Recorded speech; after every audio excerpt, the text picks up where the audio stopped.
Alright, hey everyone, this is Ash. Welcome back to the King's Speech. So, as promised, I tried my best to get it done on Saturday, but unfortunately, technical issues, along with a mix of other stuff, prevented me from recording this Descender video then. So, it's Sunday evening here. Hoping to get this done in the next little while. Still got some sunlight outside, so hopefully I won't have to turn on the lights yet. But I'll keep an eye on the camera to try and see if the lighting gets a little bit too dark for the video or anything, and adjust accordingly. That said, I hope you are all excited as I am to finally get into Descender Volume 6 and finally close out this phenomenal series. Like I mentioned in my last video, there's so many loose ends to tie up, so I can't wait to see how Lemire handles it in this volume and what answers we get. And like I mentioned in my other channel update video, and I think Descender video as well, I will dive straight into Ascender after I'm done Descender. That probably won't happen till May at least, because right now my current plan is for this upcoming weekend to record a review for the entire series of Alita, and then try and dive into the first little bit of Last Order. So I'll try to get to Ascender after that for the next week and kind of just keep cycling through those two. But without further ado, let us dive into Descender Volume 6, The Machine War, Jeff Lemire, Dustin Nguyen. As we get into Chapter 1, we see... Oh yes, we're kicking things off with a bang as we go 4,000 years ago. Ostrakhan, home of the most advanced civilization in the galaxy, and yet my people are still so afraid of progress. Sometimes it feels as if for every step forward we take, there are two back. This is the fight I've been up against my entire life. And so you see a very futuristic looking city with a bunch of pyramid, triangular looking buildings. You see some airships floating through the sky. And these buildings are basically nestled in the canyon, so you see some mountain ranges behind them. And you see a bunch of people in red robes playing to a statue that looks almost like, I don't want to say like Buddha, but it's a very Asian looking statue, with the whole pose like this. And you see my people cling to their old gods and traditions, looking to the past for salvation. But how can we move forward if we are still mired in myths and fairy tales? Old gods and old ways may pacify some, but not all. I am far from alone. The future is here, and like it or not, the world is changing. Yes, there are those who refuse to move forward while the future rises up all around them, but there are also those who embrace change and invention. I hardly need to tell you which of these ways I subscribe to, my son, and it is for this reason that I must go. I know it will be dangerous, and I know that I may not return. That is why I will keep these journals for you, but I do not have a choice. I must see what lies beyond the old ways in this old world. You see this white-haired doctor just sitting at his computer terminal in a futuristic laboratory typing away. And he goes, instead of being trapped by the past, I will make history. And you see an assistant coming in going, Master, it is time. And the doctor goes, already? Have all the preparations been made, Apprentice Keelik? And he goes, yes, Master, Professor. All is ready. Everyone awaits you. So as they're walking out, the professor puts a hand around Keelik as he goes, very well, Keelik. In that case, let us leave this world. You see him heading out of a hangar to a docking station. As you have Master Professor Osiris, all the readings are optimal. We do not expect another sandstorm for at least 6 hours. The launch window is as perfect as you calculated. And Osiris goes, excellent. And you see a blue-haired woman cradling a child going, Osiris. And he goes, Mila, I was worried you might not come. And she goes, of course I'm here. Our son must see his father make history. And Osiris goes, I know this is not what you want, Mila. I know that you're afraid I will not return. And Mila goes, what I want and what I fear cannot stand in the way of progress, Osiris. Go and see what is out there, and then come home to us. And he kisses her as he goes, I promise, Mila. And you, my son, do not grow too much while I'm gone. I don't want to miss a thing. And you see him and I assume Keelik putting on their spacesuits as they signal back and go, goodbye, Ostrakhan. We will bring you back the stars. And you see them sitting down in the shuttle ready to take off as they go, Control, this is Ostracon 1, requesting final check of all safety protocols. And you hear, this is this is Control Master Professor. All safety protocols are clear. Commence launch. And you have Oz just going, Keelik, commence launch. And he goes, preparing to fire combustion jets in 5, 4, 3, 2, 1. Ignition. And you see a choom as a giant spurt of flame shoots out. And you see the ship taking off into the atmosphere. And you have, Keelik and I have done it! We have defied the Zealots and the Luddites. We have left behind the weight of the past. Today we are free, and all of Ostracon is free along with us. And you see, as they're in shape floating along, you see them what looks like in a greenhouse taking care of some plants. And the professor's taking some samples as the journal continues. Our mission goes better than expected. The launch from Ostracon took up less fuel than I calculated, and we have begun our experiments ahead of schedule. I'm so consumed by our work that weeks pass like days here. I have to remind myself to stop and call home. Apprentice Keelik has proven to be a wise choice for my mission companion. He has no family back on Ostracon, no distractions. His dedication to the mission is complete, and I find myself envying him. I can hardly believe it. In mere days, our sensors will finally be within reach of our closest neighboring planet, Narada. Soon we may be able to confirm whether or not we are truly alone in the universe. And you see back in the greenhouse again, as the journal continues, this is the question many at home have feared the most, but I will not let that stop me. I must know. You see Keelik coming down to the little area where the greenhouse area is. And he goes, Master Professor! And Osris is like, yes, Keelik, something wrong? And he's like, I think you should see this, Master. And you see him going out to the window, you're seeing like this purple haze of disturbance. And he goes, our sensors just picked up this energy disturbance. And Osris goes, it must be a message from Narada. And Keelik goes, no, Master, you don't understand. The energy source is not coming from Narada. It has no origin. One instant there was nothing, and then it was just there. And as they're watching, he goes, it's growing. It's like perhaps just some sort of cosmic storm. He's like, our controls have shut down. Ostracala, save us! And you see his blinding light just starting to take over the ship. As the journal continues, the author's going, I hear call to the Ostraconian god of hope, and for an instant, just an instant, doubt fills me to the very core. Have I been wrong? Have the old gods come to punish us?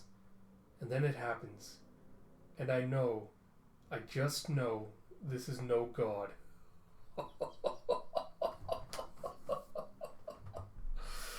Oh, I love this panel work as you see this tiny ship coming up and you see this giant harvester that is covered by all the haze from the space. As he goes, it is a machine. Is standing blocking their way. And you have Keelik going, I'm sending out the prepared greeting in all known languages, but there's no response, sir. And you have Osris going, yes, there is, look. And I think he sees the eyes starting to light up. And you see the mouth starting to open. As he goes, it's opening, sir, maybe preparing an attack. And Osris is like, no, Keelik, it is no attack. It is an invitation. And you see the ship just starting to slowly fly into the mouth. And as they land inside, Keelik goes, Master Professor, do you think this is wise? And they start suiting up and they grab 2 spear weapons from inside the ship. And Osris goes, we are scientists, Keelik, explorers. We can stay in the ship or we can see what is out there. And Keelik is like, sir? As he's trying to give him one of the spear weapons, and Osris is like, I have no use for a weapon. If this machine wanted us dead, what would this power staff do to stop it? Keelik goes, if it's all the same, I'll keep mine. And Osris goes, as you wish. And as they exit the ship into the harvester, you have Keelik going, who could have built something like this? As you see, he and Osris are just taken aback by everything they're seeing inside. And you have a Krr, and Keelik like, stand back, Master Professor. And you see these 2 chairs just coming out of the floor, almost like a liquid metal. For anyone that's seen like the old Superman movies with Christopher Reeve, it looks almost like the crystals in the Fortress of Solitude, same kind of design. And you have 2 of the chairs popping out, and Osris goes, no, Keelik, look, they are for us. And Keelik's just kind of taking a battle stance, like, what do we do? And Ozris is like, Keelik, I thought you were brighter than that. And he takes a seat. And you hear and more of these come down. He's like, Professor! And he's like, easy, Keelik. What the hell is going on? And you see outside the harvester, and you see a Shrek. As I assume the harvester's going through shift space. And you see and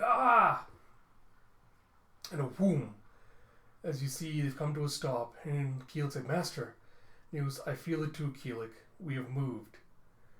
And you see the journal entries continuing as you see a city with harvesters just planted all around.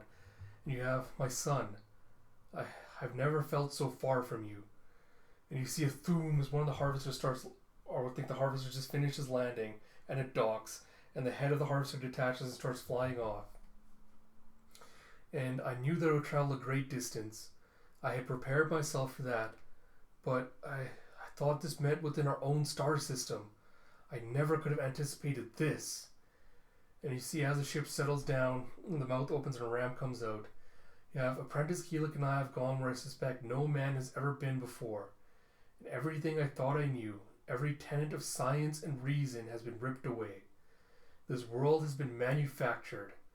I cannot even begin to fathom the implications of this yet. And even more incredible, there is life here.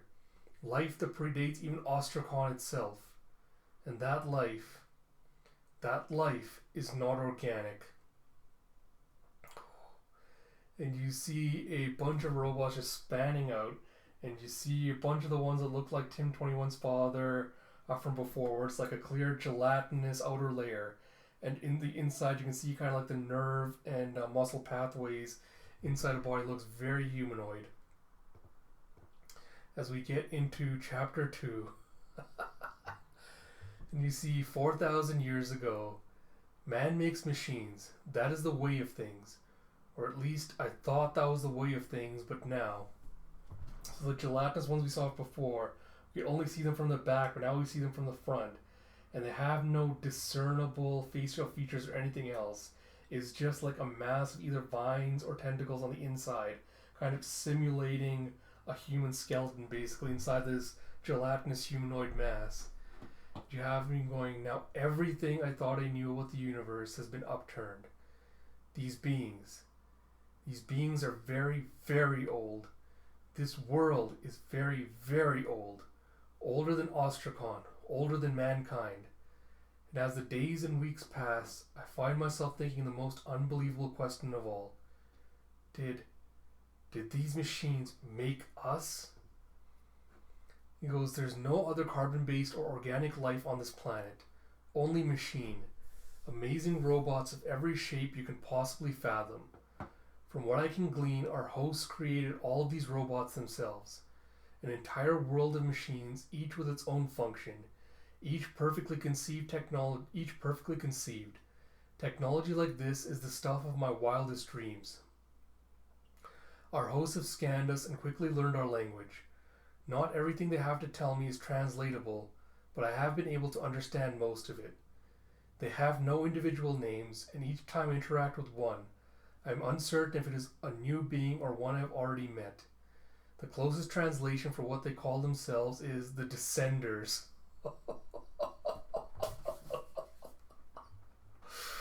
Oh boy, are those from which all life comes. I do not know how literally to take this. My many questions about their origins have been met with a simple reply that their history is forbidden data. But that does not mean our hosts are not open to an exchange of knowledge. In fact, that is why we were brought here. They seem hungry to learn all they can from us. Their tests are unobtrusive and painless. Though I must say that Keelik seems somewhat bothered by it all. He is clearly uncomfortable in the presence of these incredible machines. I fear I may have misjudged his fortitude and his dedication to science. And so you see kind of just a panel spread of them going through exploring the city.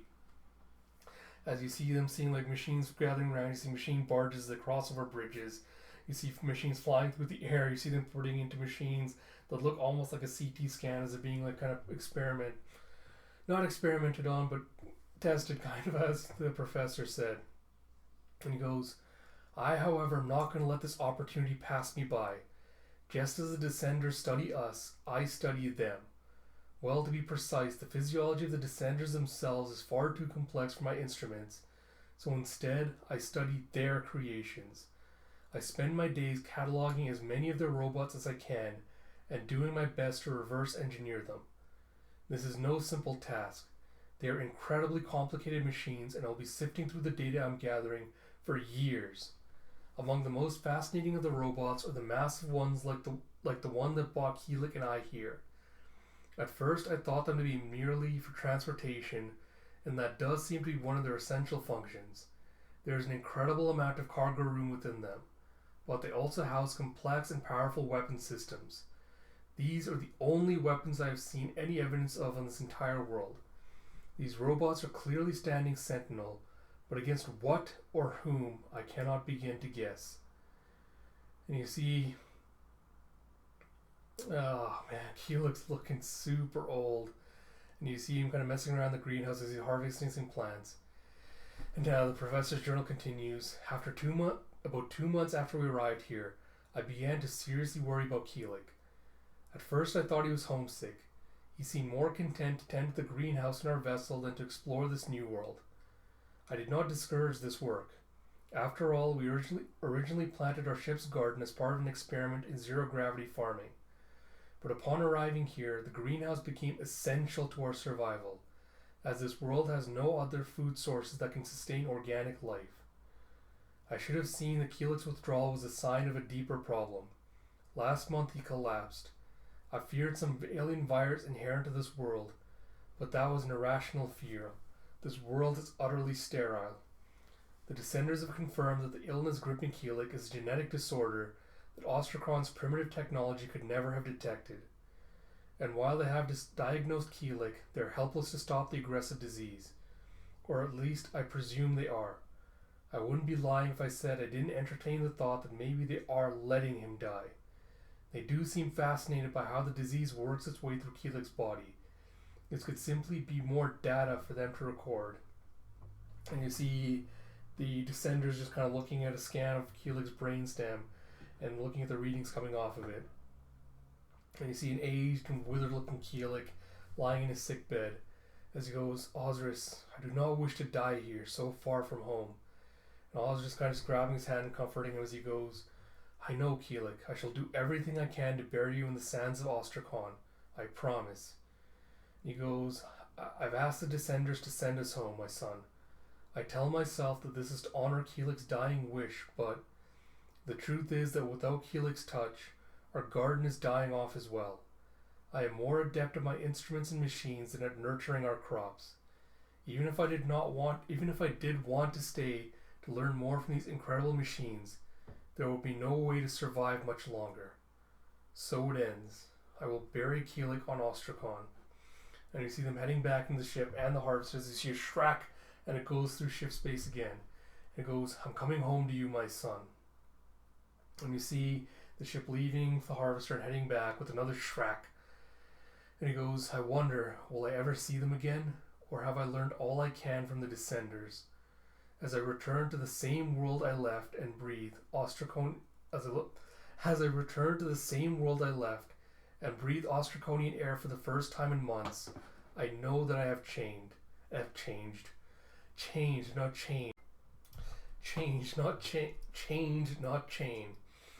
All I've seen, all I've learned, I will use it. And now I will change Ostracon too." And you see 10 years later, and you see that Ostracon has now become a lot more futuristic than the last time we saw it. It looks very reminiscent of what he saw in the Descenders' homeworld, with the same kind of roadways and bridges and everything else. And you see these towering structures everywhere now. As you see Osiris and his son just kind of walking through this construction area, and you see a bunch of robots working away in the background, building more like roads and bridges and things.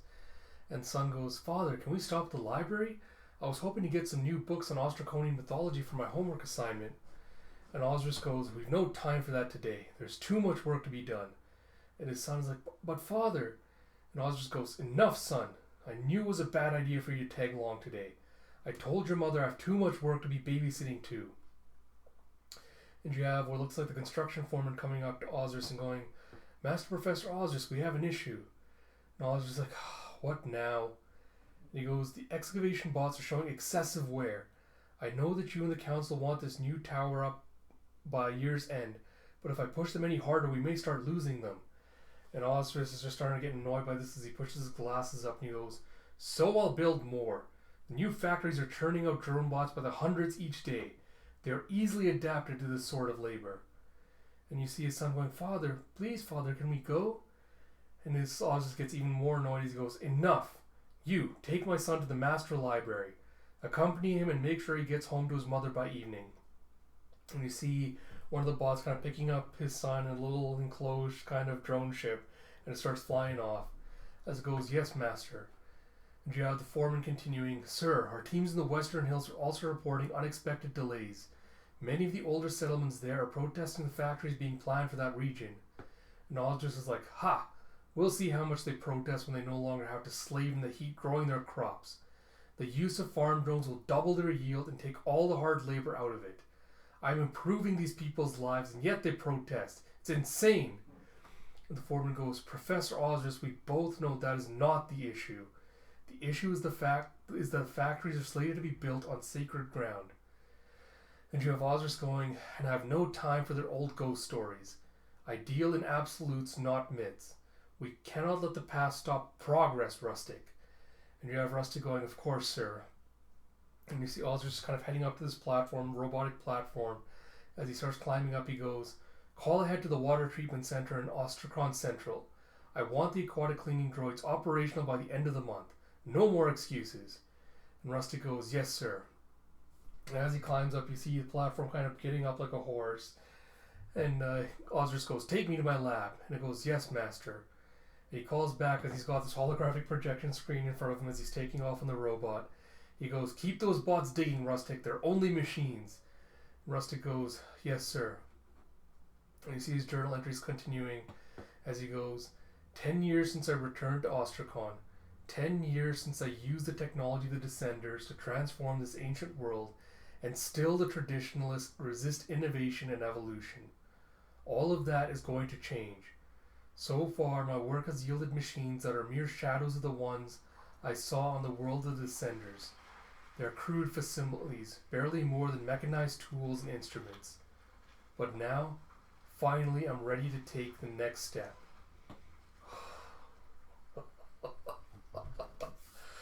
I have broken through. This is no crude instrument.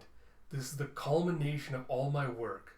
I have finally reverse engineered the massive sentinels of the Descenders. I've used them to create life.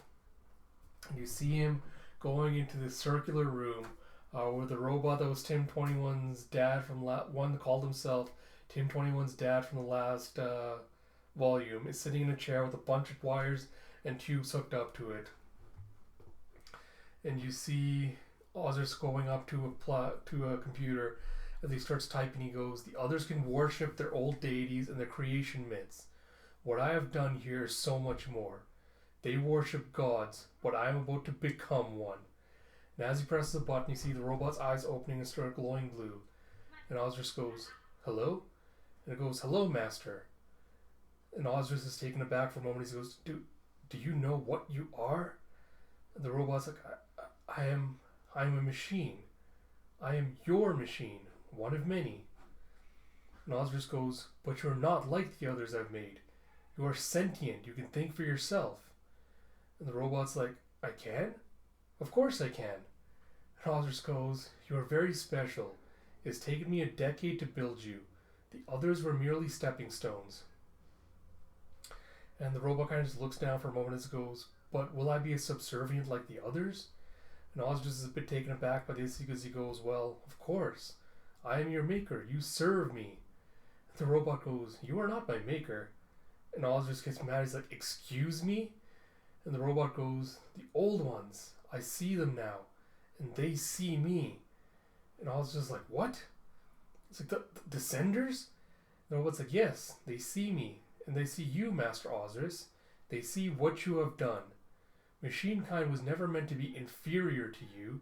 You were meant to build companions, not slaves. What you have done is a mockery of what you were shown. You have betrayed them, and now you must be punished. Oh, oh boy. And you see a rumble outside as the robot stands up and he goes, they are here.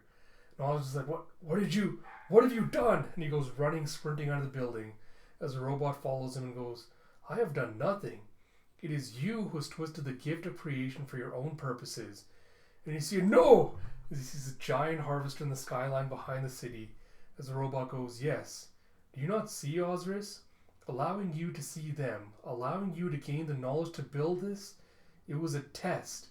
A test to see if mankind was worthy of sharing the universe with machine kind. You failed. Oh. And you see a giant boom as the harvester just blasts out a laser and just obliterates the city. And you have him Osiris telling the robot, you, my son, my wife, find them. And you have, yes, master, and is zapped as the robot gets zapped and explodes with boom. And he grabs the other robot, and the platform robot gets zapped with his zapped and blows up. And he grabs the humanoid one and he goes, the temple, hurry! And they both head inside. And Oz just kind of sits down on the platform where we saw Quan and Solomon finding him all those years ago as he kind of cradles his head. And he goes, what have I done? What have I done? The robot goes, what you were meant to do. You built, you created. But I was meant to be an emissary, a companion, not a slave. Now everything you built will be taken. This world will be erased. You see the journal entries continuing. I hear Ostracon crumbling outside. My wife, my son, they're lost to me. My world is lost to me. As I cower here among the sculptures and altars of the gods I long ago turned my back on. All is lost. This will be my last recording. If this journal is ever found, if anyone ever reads this, do not follow my dark path. Machine kind is not ours to control. We are not gods. I have seen real gods, and in them I have seen the face of death. And you see, 4,000 years later, and that was indeed the last recording of Master Professor Osiris, and we have the planet Mata. As the robot continues, he died an hour later when a blast obliterated the temple we were hiding in. It was nearly 4,000 years later that Dr. Solomon and Dr. Quan found me below the deserts of Ostrakhan. And 10 years later, Dr. Quan stole my codex and created you, Tim-21. So you see, I am descended from the Descenders and their world, and you are descended from me. We are family, machine kind. And you see tells good, are you trying to tell me the Harvesters attacked the UGC 10 years ago because we mistreated our robots? And you have Solomon going, mistreated? Please, Captain. The UGC has built itself on the backs of machine kind. They were your slaves, and then your fear led you to hunt them down and destroy them. This was not mistreatment, this was genocide. And you have Telsa going, and now you say they're coming back? You have Solomon going, the machines completely wiped out Ostraconian culture 4,000 years ago. The attacks on the UGC a decade ago were mild in comparison. They were only meant as a warning, and since then you have done nothing but hunt and destroy machine kind. And the father robot goes, when the Descenders come this time, they will not warn, they will destroy. Tim-21 is our only chance of saving the universe. As we have Chapter 3, on the planet Narada, the technological and cultural hub of the group of 9 core planets known as the United Galactic Council. And you see, Nagoki's actions are going to bring war down upon us. The UGC has to act now while we still can. And you see, you're right about one thing, Ambassador Talima. We do need to act now. But those must be actions of total support from General Nagoki and what is left of our fleet. Timing is of the essence. The Hardwire fleet vastly outnumbers what is left of Nagoki's. They are in orbit around the ocean planet of Mata as we speak, and Nagoki believes he is very close to locating the Tim-21 android unit. We must launch the weapon now. It is our only chance of standing against the Hardwire. And you have God, I cannot remember the ambassador's name. The one with these black hairballs on her head goes, and what about the rest of the UGC? If we cluster all our resources around Mata, it will leave the rest of us exposed. We all know Slock and the Nishians are up to something. They're just waiting for an opening like this. The Hardwire is the biggest threat we face. We need to wipe those machines out while we still have the chance. You're nonsense. Talima's right. Mata doesn't even have a sentient population. Please, order. And you see a Thum. As you see, all hail Sias, all hail the Hardwire. And you see a bunch of robots busting into the meeting room of the ambassadors. So you have, gods, what is the meaning of this? And you have the UGC's time is over. The new age of machines has come. And you see, and a Thum. And they just start blasting away. And you see all your foul blood and tears. You are just meat, soft and full of fear. We are perfection. We are many. We are one. You hunted us, you scrapped us, and you tried to cast us aside. And you see on all the planets, the genocide is still continuing as the robots are killing everyone they can find. But you needed us too much. You needed us to build your worlds and sustain your feted lives. You made too many of us. You could never scrap us all. And now we have come to reclaim your worlds for machine kind. We endure, as you are reduced to crying, pleading, terrified flesh. And when we are done, we will simply wipe the streets of your stink and clean the meat from our gears. So, my machine kin, I say rise. This is war. Rise and scrap them all. Scrap every last human. And you see Nagoki going, I need you to patch me through UGC command now. And one of the red shirts going, I'm trying, sir, there's no response. He goes, well, keep trying, gods damn it. You see those bots are tearing through our fleet. And you see the harvesters that the machine rebellions built, just tearing the ships apart piece by piece. And you have General Nagoki, you have Senator Heptus on an encrypted channel. You have Nagoki going, patch him through now. And you see Septus coming up on the screen. He goes, this is Nagoki, sir. They're here. They're everywhere. You have, slow down, Heptus. What happened? And you have Heptus going, the robots. They've overtaken the UGC building. The council is dead. They're all dead, Nagoki. He goes, I barely escaped to the war bunker. And you see a womb. As you have, sir, we're being flooded with similar reports on all channels, General. There's some kind of full-scale uprising happening all over the UGC. And you have Nagoki going, listen to me, Heptus. We have no more options. We need to get to the hangar and launch the weapon. And you have Septus coughing up blood as he goes, do you hear me? Send it here. I need it now. And he goes, understand, General. And you see with the other group as Effie, Blugger, and Andy are running away. Blugger's like, this is messed up, Blondie. Should never let you get me into this mess. And Andy's like, shut up, Blugger. He's like, come on, Effie, we need to get the hell off the ship. And Effie just pulls away as Andy's trying to grab her, and she goes, I'm not leaving without Bandit. He's still in the repair dock. And, Andy's like, Effie, come on, we don't have time for... And she goes, Andy, we are not leaving without Bandit. And he goes, and she goes, Andy! And Blugger's like, come on, kid, that little bot isn't worth anything we need. Oh, we need that Tim unit. That's what this has been all about. You know I can't pilot myself through this mess, so get your head out of the scraps and let's finish this. And you have Effie going, that is bullshit. What is the stupid scrap tag worth now? This is Bandit, Andy. We can't just leave him. And you see a hey from Blugger as Andy starts chasing after Effie and he goes, I'm sorry, Blugger. And you have Mata deep below the ocean. As Solomon goes, Quan betrayed me and stole the Elder's Codex. He used that to design you, Tim. Afterwards, I took the Elder and we went back to Ostracon, where I worked to repair him as best I could, but without the data Quan took. Then we came here, the perfect hiding place. The oceans of Mata would shield us as we built this refuge. This place is free of war, free of weapons. We sought to live in harmony, machine and human alike. But now that dream is dead. War is here. There can be no peace, not now. We must leave. And the Elder goes, you are my descendant, Tim 21. Together we can stop all of this. And Tim's like, I don't understand. How can I do anything? And the Elder goes, we want to take all of machine kind and leave this place. Solomon is right. There can be no peace here. So we must segregate. We must go where we belong. The world of the Descenders, Tim. We want to go there. I can no longer contact them or find them. But together we can be complete, Tim. You hold inside of you all that I lost. We can find the Descenders. We can go there and leave all of this behind. You have Telsa going, no, enough of this. Tim is under my jurisdiction. The UGC is falling apart up there. We are leaving.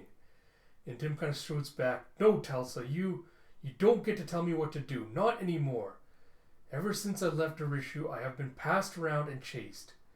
I want to decide just once. I want to choose for myself. If I can stop this, if I can prevent anyone else from getting hurt, then that's what I want. And you hear, then you should do it, Tim. You should find the Descenders. Oh boy, and you see that Quan is just slowly becoming more and more machine as the robots have hooked him up with a pair of legs. And he's walking upright again. And you have Solomon is right. I stole, I lied, I have done so many things wrong. But not you, Tim. You are the one thing I got right. But no one owns you anymore. The choice is yours to make. And you have Tesla going, Quan, what have they done to you? And Quan goes, my spine was ruined. I was dying.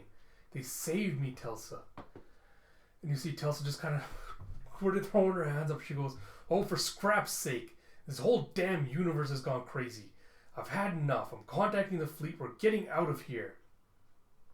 And you have Tim just grabbing Telsa's hand as he goes, no, Telsa, I have to do this.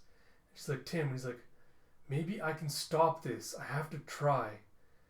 And you have Tim going back to Solomon the Elder as he goes, I'm ready. What do we do now? And you see a bunch of these mechanical tentacles starting to form out of the Elder as he goes, now we call home. And you see back on the UGC command ship as Andy goes, Effie, we don't have time to fix him. Grab him and let's go. Now if he's like, he's in pieces, Andy. I can't just throw him in a sack and put him back together later. When Nogogi hooked him up to the UGC system to find Tim, it fried him. I was in the middle of fixing him when everything went to hell. I need to at least get him online while I have the equipment to do it. And Andy goes, Blugger's right here, Effie. We came here for a reason, to get Tim 21. Bandit is just... And Effie goes, he's just what, Andy? Just another machine for you to take your guilt and pain out on? Don't give me that. We are past that and you know it. He isn't just a pet. He isn't just a toy. And you see as Effie's putting it back together, you see a bleep and a chick. And you see a projection of Bandit's memories of when he was growing up, when Tim and Andy were growing up together back on the planet. And she goes, he's your family, and so is Tim 21. You're not a scrapper, Andy. There's no more running. No more hiding from what you really are. You are his brother, and he needs you. And you see a boom and an as Effie gets shot in the shoulder, and she gets flying back with a fra. And an And you see Blugger, stupid bastard, standing by the door as he goes, that Borg bitch is poisoning your mind, kid. Should have done that a long time ago. You see a fra. And you see gra. Sandy goes and just tries to tackle him. And Bugger just kind of knocks him to the side and he goes, don't bite off more than you can chew, Blondie. I am way out of your weight class. And he grabs Andy around the throat. He goes, once a scrapper, always a scrapper. And Tim 22 is the biggest tag of them all. You're going to fly me down there one way or another. Either that or I break your little neck right here and then I go to work on Queen Between. Your choice. And you see a fra.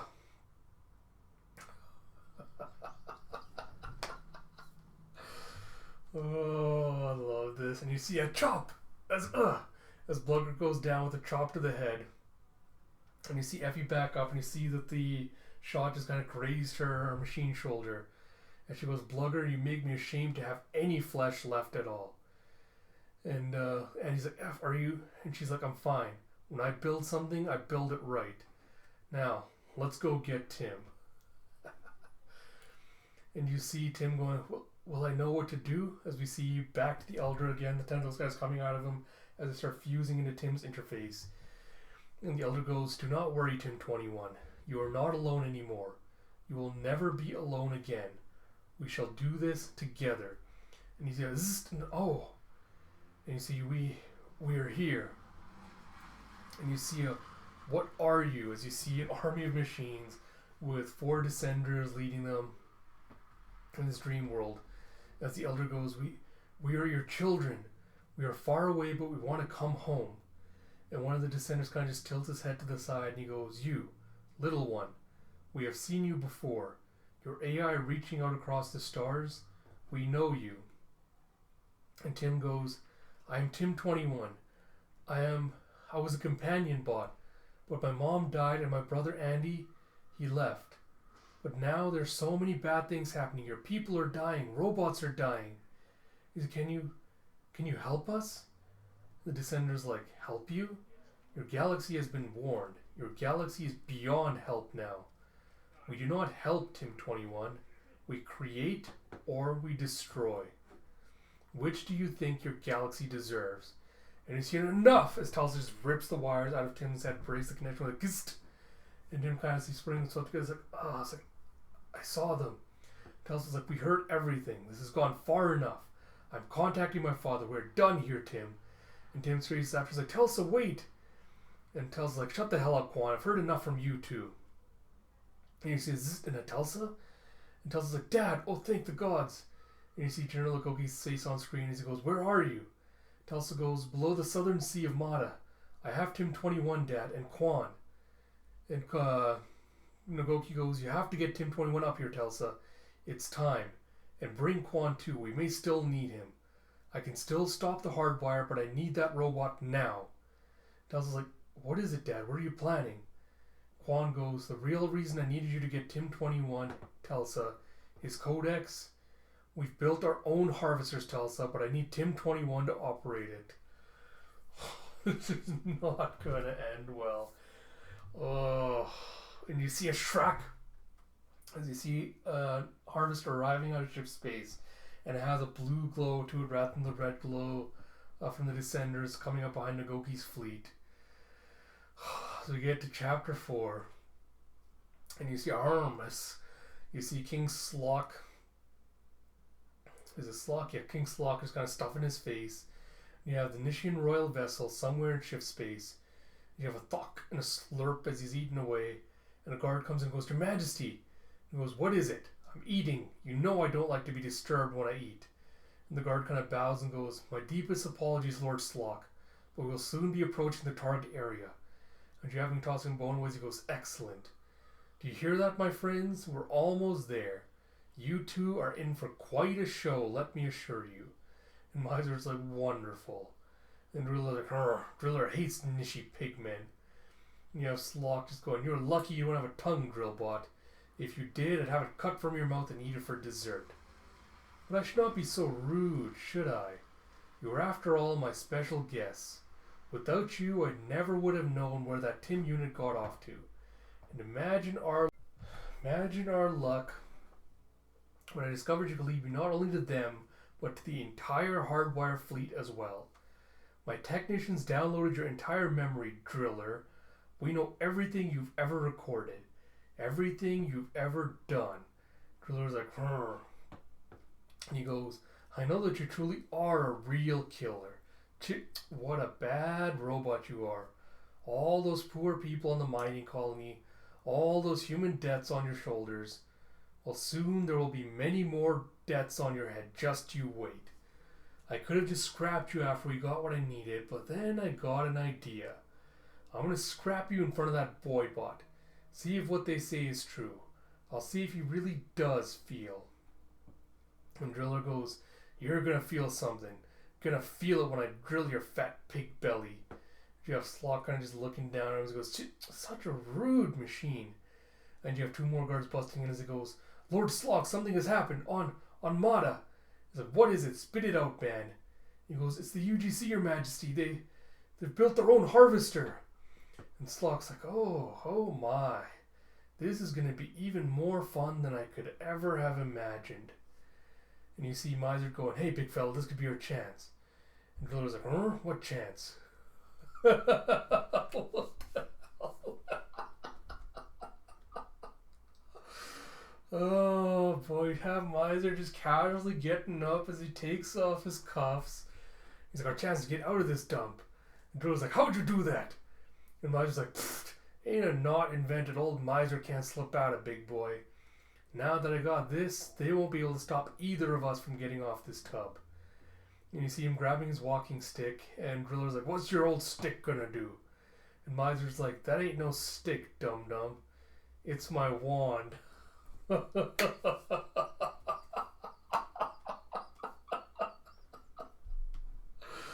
Oh boy, alright, let's see where this is going. Then you have in orbit of the planet Mata, and you have a UGC harvester Tesla just arrived via shift space. Tesla's like, our own harvester? Dad, why didn't you tell me? And he goes, too risky for you to know. If you'd been captured. And she goes, the hardwire's pulled back, but it won't last long. Was that Telsa or was that Nagoki? Yeah, it was Telsa. Nagoki goes, I need Tim 21, Telsa. His codex is the key to operating it. You have your orders. Bring them to me now, before it's too late. And you have Quan going, he's insane. This is madness, Telsa. You can't really be considering this. Telsa gets annoyed. She's like, oh, please. What? You suddenly decide to grow a conscience or what?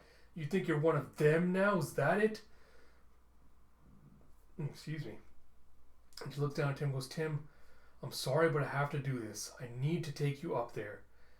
Tim kind of just looks down, trying to like, I know. Solomon's like, no, this is unacceptable. You'll get Tim killed. You'll get all of us killed. The elder goes, machine kind, all of us. We can go to the Descenders. This can still all end in peace. You know, Telsa just putting up her gun and she goes, I'm taking Tim 21 and Quan up there.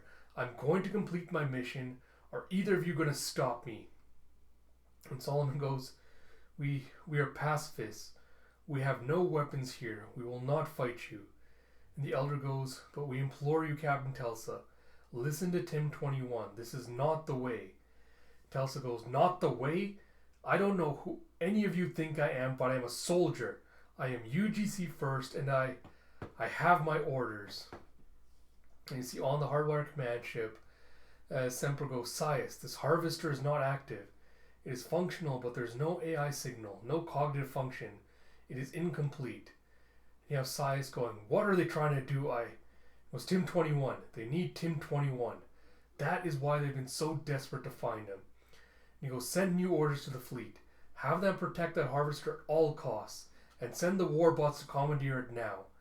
Semper's like, Sias? And Sias goes, it's a bluff. They cannot operate it. Not yet. I will have that harvester, Semper. And when we find Tim 21, I will use it to finish this. And you see Telsa going, let's go, Tim, back to the ship. As Tim goes, I will not help them use that machine to hurt anyone. Telsa goes, don't give me those puppy dog's eyes. It's not real. You're not real. And Quan gets angry as he snaps, you don't believe that. You're just trying to convince yourself that you're doing the right thing so that you won't disappoint your daddy again.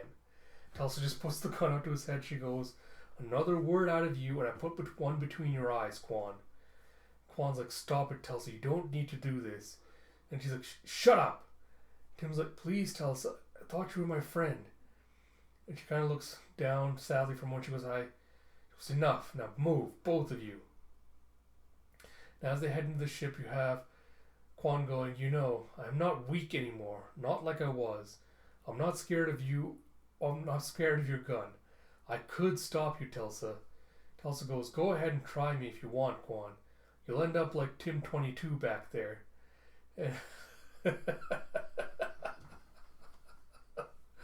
As she puts the ship into gear, she's like, oh yeah, I almost forgot. As Quan goes flying back, and she goes, better hold on to something. And you see back on the UGC command ship, as Effie's finally putting the finishing touches back on Bandit, and she goes, there, all got it, almost done, boy. And Andy's like, something's going on. She's like, what do you mean? He goes, we haven't taken any fire in a while. It's too quiet. And then you have Bandit kind of lighten up with the exclamation marks. He goes, Earth, Earth, Earth. He's like, what's he doing? What's wrong? And Effie's like, he says it's Tim 21. Come on. Tim 21 is coming. You see back on the ship as Nagoki goes, Telsa, take Tim 21 right to the harvester. There's a dock in its lower back. Our tech team is waiting there to hook him in. And she goes, okay, I'm headed there now, Dad, but It's like, Dad, are you sure about this? I think maybe we should. And Nagoki goes, that is an order, Captain. Or do I need to send a fighter team to escort you? Tulsa's like, no, sir. And you see an Orf back on the ship as Andy and Effie are chasing Bandit down. He goes, we're coming, Bandit, slow down. And you see him getting into a ship as Tulsa's heading towards the Harvester. And it docks inside. And we have, General, we have an unauthorized ship leaving Hangar 6 and heading to the Harvester. And he's like, what? And that's not all. The Hardwire's mobilizing. They're converging on the Harvester as well. And Goki goes, Telsa, they're all coming after you. We will provide cover fire, but we can't hold it for long. Telsa's like, we're here, Dad, we made it. We have an armed guard coming out and going, we have it from here, Captain, nice flying. Tim's like, Telsa, please, I don't want to do this. He's like, I'm sorry, Tim, And he's like, Choom. So one of the Hardwire's robots comes inside, and you have a Telsa, I need a sit rep. He's like, the Hardwire's here. As the robot opens up, ready to fire, and you see a Thum as it just gets shot full of bullets. You see Andy's Effie ship flying in as they've blown up the Hardwire's Harvester. He's like, Dad, is that one of ours? He's like, I don't know.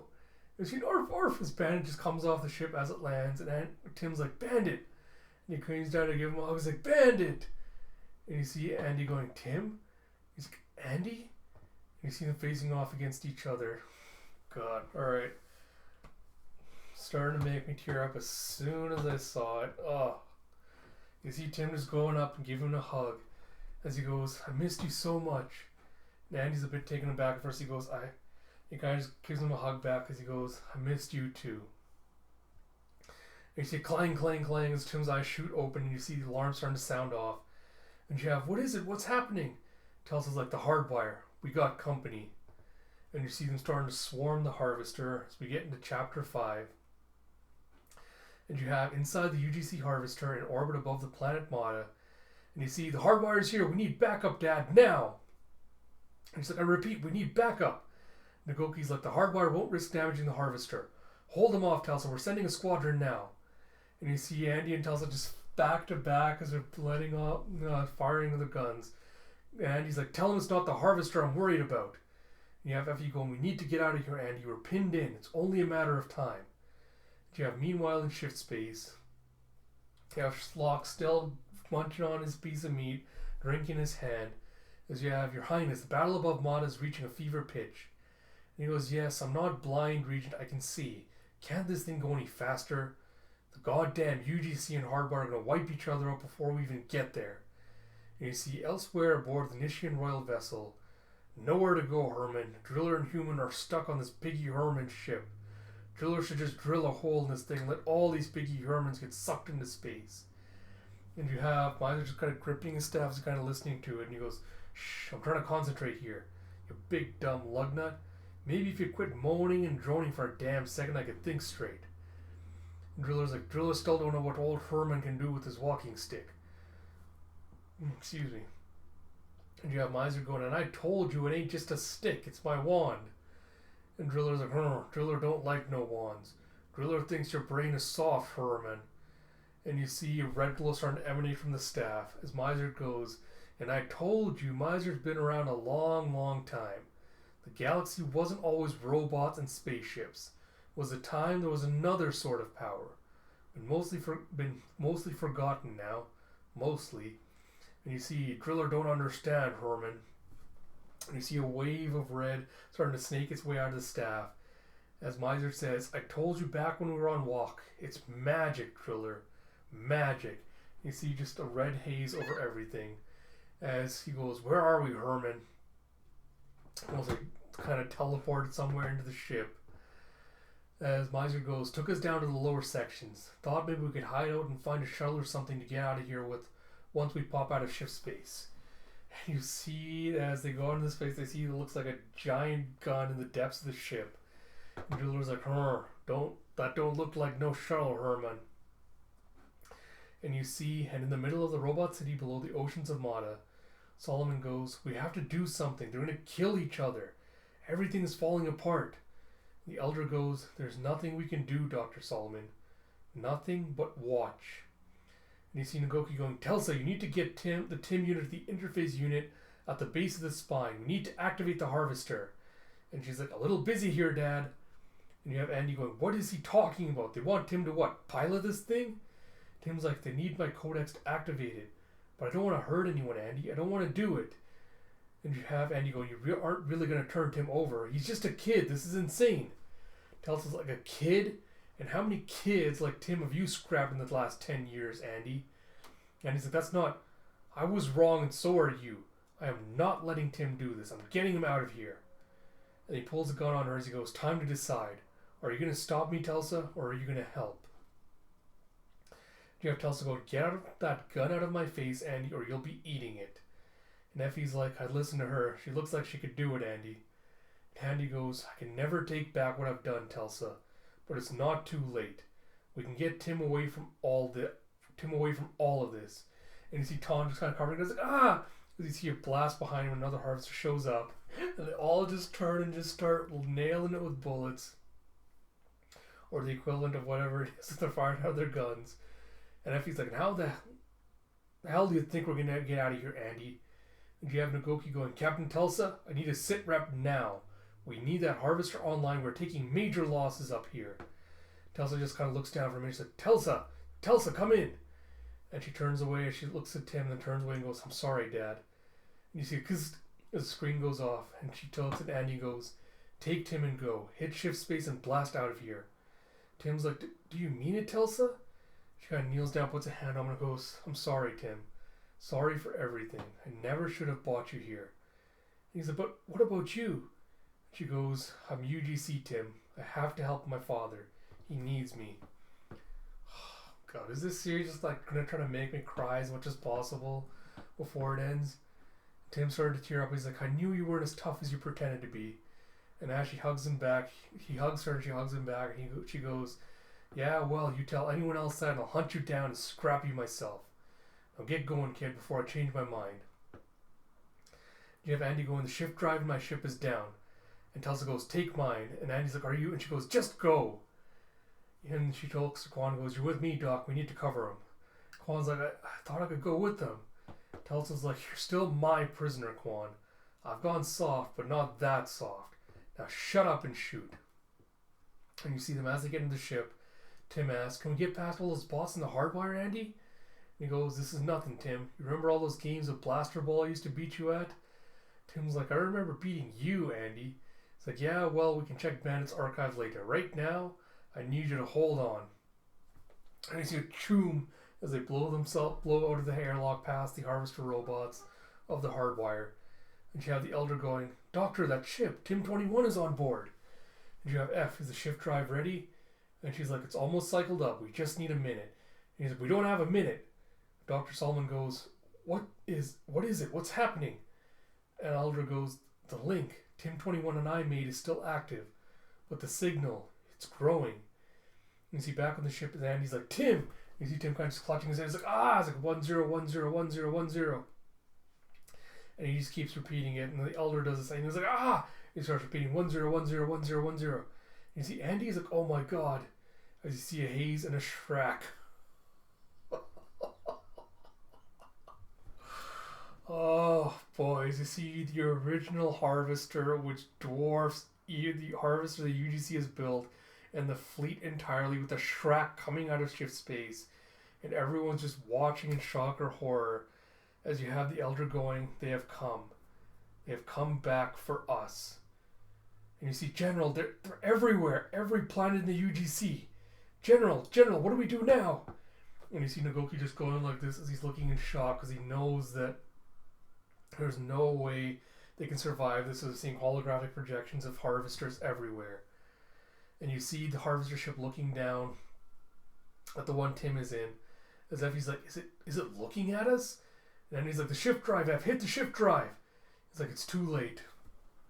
And you see the harvester kind of grabbing the ship and tossing it into its mouth into the hold.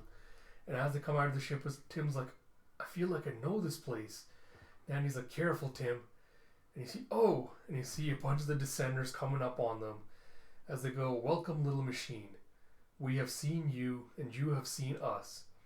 And Tim goes, You've come to do something bad, haven't you? And they go, we are the Descenders. Our judgment and our actions are based on simple equations. Humanity has harmed and enslaved machine kind. For centuries it has been the same. The solution is simple. Humanity must be eliminated. And Andy's like, eliminated? What the hell gives you the right to judge us all? And Effie's like, Andy, don't. It's like, Tim, stay back. He's like, it's okay, Andy. And he heads up to the Descenders and goes, you don't understand. We can all live together. I know we can. You just need to give them a chance. And the Descenders go, they have had their chance. A decade ago, we came to warn them. They knew the consequences if they continued to abuse and enslave machine kind. There are no more second chances. And you have Tim going, but they are learning. Slowly, things can change. Look, see what I've seen. He pops open his hand and sends out one of the wires directly into the middle of the Descender's forehead. And you see an explosion of images as he's uploading all the memories of everything he's been through with Andy and Mrs. Towers back on the planet along with Telson and everyone else. And you see the Descender going, we have seen a life unlike any other. Tim's like, I told you, they'll just need one more chance, please. And you see the Descender kind of thinking for a second and goes, something is about to happen. And you see a shrack as the Nishian royal ships comes out of ship space. And you have Your Majesty, Slock's like, just in time, ready the weapon. And you see back down below where Driller and Miles, where you see the weapon starting to be lowered out. And Driller's like, this is bad, Herman. And you have Semper going, Size, the Nishians have locked onto our fleet. Size is like, no! Oh. And you see, Furnish, as the soldiers just like bowing, and Slock goes, indeed. For my father, Furnish, biggest scrap ever. And you see a choom and a kafoom as a giant laser gun shoots out of the gun and just completely obliterates the Hardwire's fleet. You have him going, no! As he falls to his knees. And you see the Descenders going, no more chances, no more reprieves, no more mercy. The end is here. And you see the Harvester starting to light up its hand. So we get into chapter 6. And you have, this is the way the universe ended. My dad told me the story only once, but I never forgot it. I memorized every detail. I burned it into my brain so I would never ever forget. There were a lot of different characters in this story. There was a boy, Tim, and there was also his brother and his dog. There was a mad king. There was a soldier. There was a soldier's daughter and a mad fool. There was also a freedom fighter. Dad said the end began when the mad king did a very bad thing. He destroyed all of the hardwire. That's what my dad sometimes called the freedom fighters. They were machines back when there were still were machines. He said it was like when we play Falling Rocks. The hardwire being destroyed was the first rock tumbling. And you have Slock, that dumb asshole, just reveling in it as he goes, ha! Biggest scrap ever. You have, after that, the rest started to fall, and there was no stopping them. And you see the Harvester looking down at the mini Harvester and reaching out a hand as Solomon's like, what is it doing? And Elder goes, it sees its effigy. It sees a false god, and just grabs the head and just crushes it with a croom. As you have Telsa's like, ah! Oh, and you see this scrap metal starting to scrap. You see Telsa getting cut across the eye by one of the pieces. And Kwong grabs her and he's like, hang on, I have you. And Tim's like, no, stop, please. And the Descender's like, it is too late for that now, Tim 21. Your false humanity has made you weak. The harvest has begun. Oh, I knew it. I'll touch on that at the end when I review, but I knew it. And you see a shrack. And a shrack. As I assume the Descenders are grabbing the machines off of all of the planets. And you have Effie going, what the hell's going on? All those robots, what are you doing to them? And the Descenders go, the star system does not deserve machine kind. So we're taking them all away. Sending them home to spare them from what is to come. And as they're trying to grab Tim 21, he's going, I'm not going anywhere. And the Descenders go, no robots will stay here. Not even you, Tim 21. And Andy kind of just comes up, puts a protective hand around him as he goes, no, enough. Just send us away. We want nothing to do with this war. And the Descender goes, you are of no use to us, human. Where we are going, you cannot follow. And you have Effie kind of coming up going, please, I'm one of you. Look at me. Take me too. And Andy's like, F. And the Descender goes, one of us? You are no machine. You are merely confused. You are an insult to machine kind. And you have Tim going, please don't hurt them. Anyone but them. Let them live. And you go, kind of look sadly down. He goes, I'll come with you if you let them live. And Andy's like, Tim, no, don't. The Descender's like, very well. And Tim goes, it's okay, Andy. I'm really glad I got to see you again. It's all I ever wanted. You have Tim, no. He goes, goodbye, as you see a Shrek as Tim gets sent off. Man, alright. And you see everything around them just going into shift space. And you see that Andy and Effie are left in outer space as the ship is just disappeared around them. You have Tim! And Effie's like, Andy, hold on. It's like, F, how are we? And she goes, my personal force field. But I only have enough charge for about a minute.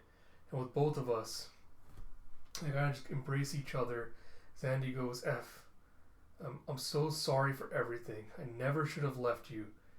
You were right. I was never meant to be a scrapper. I should have stayed with you and she's like, Andy. And he's like, what? She goes, shut up and kiss me, as they embrace. And he embrace and start kissing. You see the force field just slowly shrinking around them. And you see back on the Nishian ship as we've got to get out of here, Driller. And you see a bleep and a whir. As you see Driller zooming in as he sees Andy and Effie in space. And he goes, whir. And he jumps onto the gun as Miser's like, Driller, what are you? And Driller goes, Driller, a real killer. So Driller got to go get some Hermans. And you see Andy going, cold. And Effie's like, force field's going. This is it. Goodbye, Andy. I love you. And you see Andy looking off to the side in surprise, like, Driller? And Driller comes and scoops him out with both hands. He's like, hold on, Blondie, Herman. And you see a phew as he launches off his drill and just starts reeling himself in with it as he launches himself from the ship. You see Miser going, crazy pile of rust.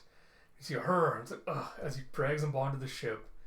And goes, Driller and Blonde Herman are even now. And Andy's like, yeah, okay. And he's like, Driller feel funny. And Effie's like, what's happening to him? And you see a Shrek as Driller's also getting shift spaced. And she's like, what the hell just happened? And Andy's like, I think they're taking all the bots away, F. He's like, taking away all the bots? Why would they? He's like, oh no. It's like, yeah. And Nagoki's like, Telsa, are you there? And you see Quan piloting the ship. He's like, hang on, Telsa. And you hear Nagoki's voice saying, Telsa! And you see a choom as the harvester is exploding behind them and the ship takes off. And Telsa finally comes out and says, it's like, Daddy? It's like, Telsa, oh, thank the gods. And she's like, I'm here, Dad, we're coming to you. And you see back with the Descenders, Tim's hugging Bandit as he goes, he was my brother. I just found him again. The Descenders go, you have no human kin, Tim 21. You need to be reprogrammed. When this is finished, we will erase your pain, or we will ease your pain. We will remove the influence these humans have had on you. And Tim goes, remove it? Those are my memories. It's who I am. You may be smart, but you don't understand anything. I loved them. The Descender goes, that is impossible. It is a programming flaw, nothing more. He goes, there, an attack is imminent. Then it is time. Tim's like, time? Time for what? And it goes, to let the harvest begin. Oh. And you see them in the Nishian ship, Your Majesty's like, fire now! It's like, no! So the harvester opens up his hand and shra and just blasts the Nishian ship to smithereens. As Quan's like, the Nishians, and Telsa's like, no! It's like, Dad, jump, get out of there! As you see the harvester turning onto Nagoki's ship. And you see, Dad, get out of there now! And you see, yeah, this series is just kind of really killing me one page at a time here. And you have Nagoki kind of just standing to order, hands behind his back as he goes, Telsa, I love you, sweetheart. And you see just a flash as the ship gets wiped out and Tulsa screams, Daddy. And you have Effie going, Andy, get us out of here. And she's like, I can't leave Tim. And she goes, it's too late for that. Don't you see? They have him now. It's over. It's all over. And you see on all the planets, the harvesters are just committing a mass genocide as they're wiping out all life on the planets. And that was the end. The big machines took all the robots away, and then they broke everything. And you see Tim kind of just crying as he's hugging Ben. He goes, it's going to be okay, it's going to be okay, it's going to be okay. And when they were done breaking everything, they left too. And you have, it's going to be okay, it's going to be okay, it's going to be okay. And you see a shah as the harvesters go back into shift space. And you have, no one knows where they come from or where they went to. All we know for sure is they're not ever coming back. And you see Narada, population, and it used to be 1 billion, and it's now 456,321. So that's it. That is how the universe ended. I mean, mostly ended. Not all of it, of course. There are still a few people left. And you see Noso's population was 6 billion, now it's down to 32,387. Ostrakhan population was 450 million, now 6,000. Soleno's population is 874,761,113, now 126,034. Niche population down from 2,345,240 to 189,127. Amun population from 12 billion down to 934,992. As you just see scenes of devastation, carnage everywhere. And you have 10 years later, Samson, population 478,231. And you have, I'm one of the ones that is left. I live on Samson now with my dad. He doesn't come out much. He doesn't like when I talk about the time before much either. It just makes him sad. And you see the small little black-haired child holding this wooden staff and a cloak and a cape running up to this small stone house, going inside going, Dad? Dad, where are you? It's like, Dad? It's like, Mila. It's like, what are you doing out here? It's like, just looking. And you see an older Andy with his arm just bandaged up, hair completely shorn. You see all kinds of wrinkles on his, like, wrinkles and lines marring his face. And he looks up to the sky and he's like, and she goes, looking for what? What's up there? He goes, nothing. There's nothing left out there. He goes, come on, it's getting late. I'll read you a story. And she's like, Trinket talking? He's like, sure, sweetheart. That's a good one. You have end of book 6. Oh. And I assume this is the thing for Ascenders. We have 10 years later, the story continues. It has been a decade since the machines went away, and in their absence, magic has reclaimed the universe. Now one girl embarks on an epic quest to find robot kind and his fabled boy messiah, Tim 21, before it's too late. As we have Ascender by Jeff Lemire. Oh, boy. Oh. Oh, where do I even begin with this volume? I guess I'll start from the ending and say I did not expect it to be as bittersweet as it was.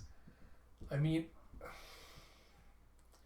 bittersweet, tragic, like it's a mix of bittersweet and tragic as well. And I'm not sure I really expected that. I kind of expected a happy ending. But I guess knowing that Ascender was out there and is probably going to be tackling some of these topics, I guess I shouldn't be too surprised by how events played out when we got here. I'll admit, first, like initially reading through this on like as I was going through it right now, I wasn't too sure how I was going to feel about the whole idea of the Descenders teaching mankind a lesson about machines, and how that was going to tie into the whole idea of sentience and everything else. And since we didn't really get a full answer to this, I'm kind of hoping Ascender dives a little bit more into that with a mix of, again, kind of magic technology and all that.